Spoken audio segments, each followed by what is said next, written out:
May I come in, sir? Please.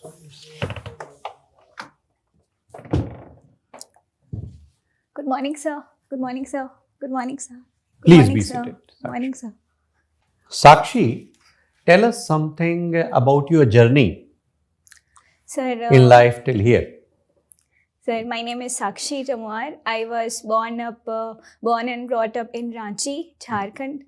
Then I did my +2 in humanities background, and my graduation was in BA LLB from National Law University, Ranchi, in the year 2021.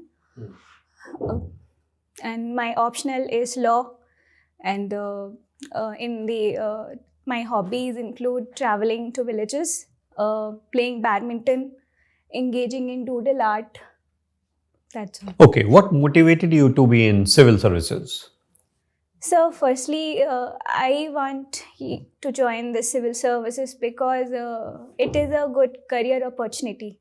And secondly, being in civil services has been my childhood dream, since I've been inspired by my father, who is already in service.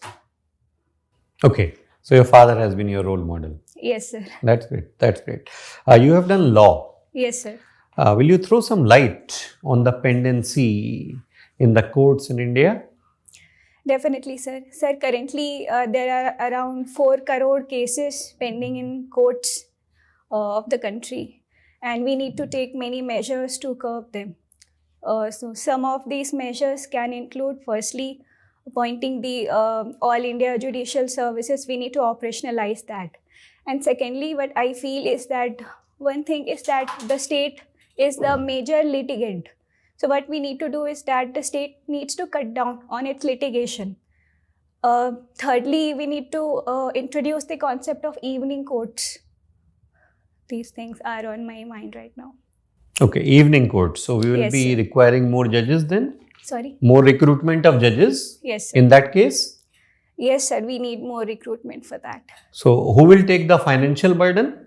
So the state government has to take that. But the state governments are already reluctant.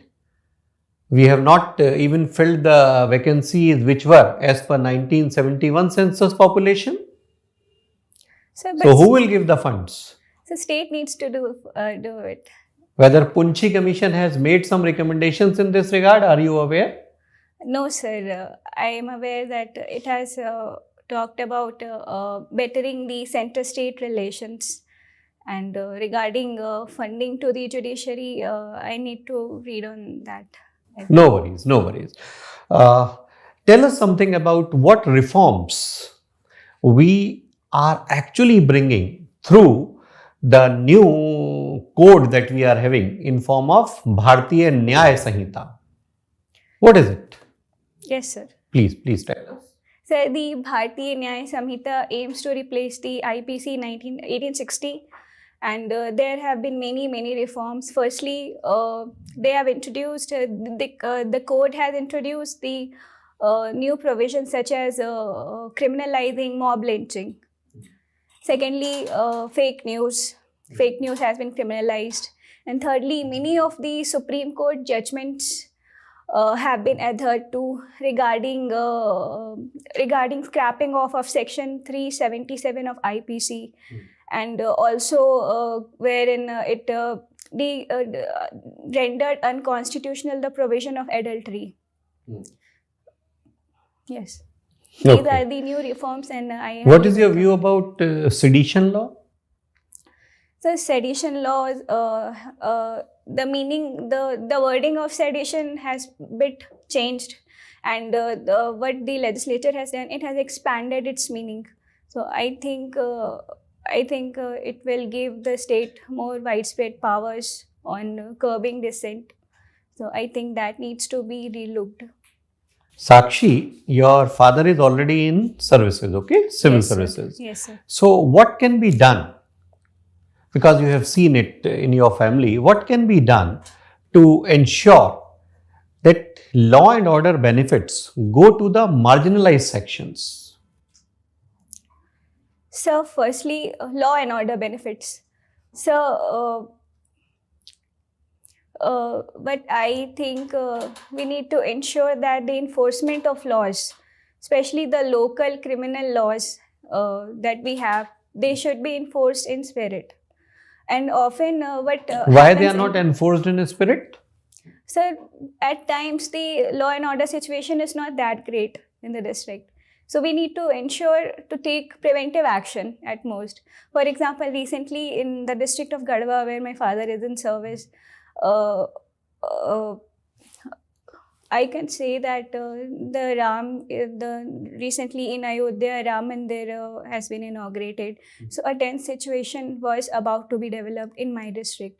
When there was one law and order issue, a minor was raped by a person of another community, and the peoples of the other community, they were trying to communalize this issue. So my father, what he tried to do was nip the issue in the bud. By swift investigation and all the other mechanisms were resorted to. And also we need to take preventive action, such as taking regular peace committee meetings with all the members of religious groups. Okay, Sakshi, my last question from you. How will you contribute to the society being a civil servant?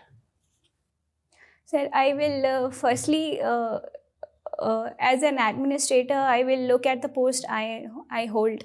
And firstly, I will do a baseline survey of what the major challenges my jurisdiction is facing. I will look into that first and point out and try to know the major challenges therein.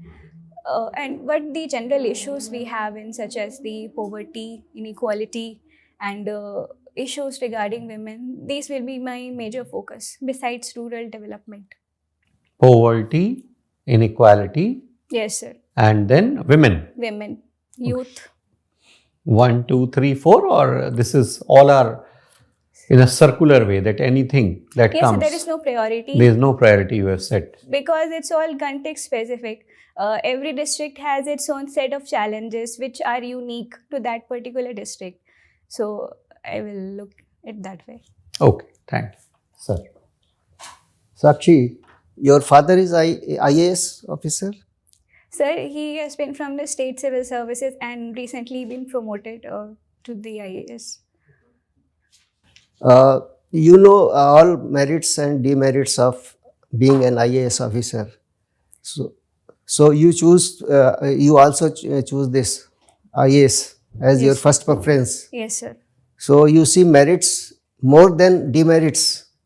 Yes, sir. I see merits more than the demerits. Okay. What are demerits in this service? Sir, demerits, number one is there is no little work-life balance, what I see. That is the major demerit I see. Do you see political interference is also there for IAS? Definitely, sir. Political interference is one of the key demerits of all this. Yeah. So how it should be, tackled, and how it can be, you must be having your conversation with your father. How in that situation he tackles the issue? Sir, political interference, I believe, is inevitable in many districts faced among the many public officials. So what I think we need to do is to adhere strictly to the rules and the laws.